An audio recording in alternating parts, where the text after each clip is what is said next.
नमस्कार दोस्तों। कक्षा 10 साइंस के 5वें अध्याय के प्रश्नों की बातचीत चल रही थी।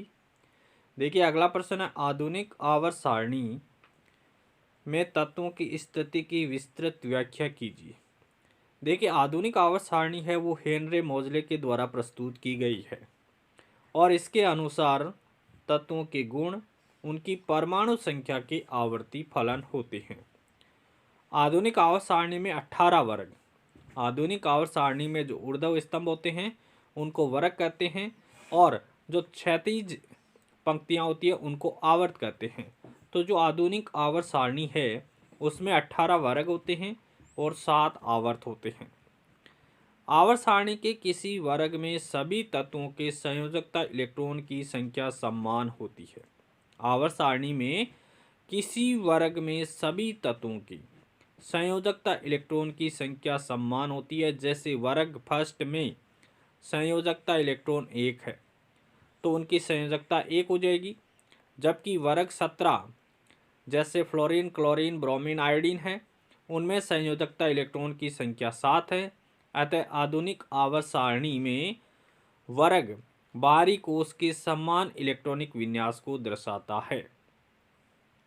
किसी आवर्त में स्थित तत्वों की संयोजकता इलेक्ट्रॉन की संख्या तो भिन्न भिन्न होती है, लेकिन इसमें कोषों की संख्या है वो समान होती है। किसी आवर्त में क्या होता है, किसी आवर्त में जो स्थित तत्व है उनके संयोजकता इलेक्ट्रॉन की संख्या अलग अलग होती है, लेकिन एक आवर्त में कोष की संख्या है वो समान रहती है। आवर्त में बाएं से दाएं जाने पर परमाणु संख्या में इकाई की वृद्धि होती है, तो संयोजकता इलेक्ट्रॉन की संख्या में भी इकाई की वृद्धि होती है। अतः कोषों की संख्या समान संख्या वाले विभिन्न तत्वों के परमाणु एक ही आवर्त में स्थित होते हैं, जैसे sodium, magnesium, aluminium, silicon, phosphorus, sulphur, chlorine एवं आर्गन आधुनिक आवर्त सारणी के तीसरे आवर्त में स्थित है। इनमें क्या है, कोष की संख्या समान है। इन सभी तत्वों में कोष की संख्या है वो समान है।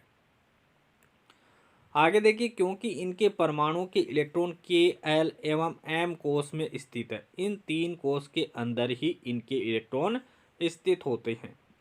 प्रत्येक आवर्त यह दर्शाता है कि एक नया कोष इलेक्ट्रॉन से भरा गया है। विभिन्न कक्षों में भरे जाने वाले इलेक्ट्रॉन की संख्या के आधार पर इन आवर्तों में तत्वों की संख्या बता सकते हैं। किसी कोष में इलेक्ट्रॉन की अधिकतम संख्या एक सूत्र के पर निर्भर करती है, वो सूत्र है 2n², जहाँ n क्या है, नाभिक से नियत कोष की संख्या को दर्शाता है। जैसे अगर k कोष की बात करें कि k कोष में कितने तत्व होते हैं, कितने इलेक्ट्रॉन होते हैं, कौन सा कोष है, तो 2n² हो जाएगा। 2 इंटू 1 पहले कोष के लिए 1 का स्क्वायर हो जाएगा, एल कोष के लिए 2 इंटू 2 का स्क्वायर हो जाएगा। दूसरे आवर्त में कितने तत्व है, 8 तत्व है। प्रथम आवर्त में 2 तत्व है। एम कोष तीसरा कोष है तो एन की जगह 3 रख देंगे, 2n², तो 2 गुणा 3 का स्क्वायर हो जाएगा, 18 हो जाएगा। लेकिन बाहरी कोष में 8 से अधिक इलेक्ट्रॉन नहीं हो सकते। बाहरी कोष में 8 से अधिक इलेक्ट्रॉन नहीं हो सकते हैं, इसलिए तीसरे आवर्त में भी कितने तत्व होंगे, 8 तत्व होंगे।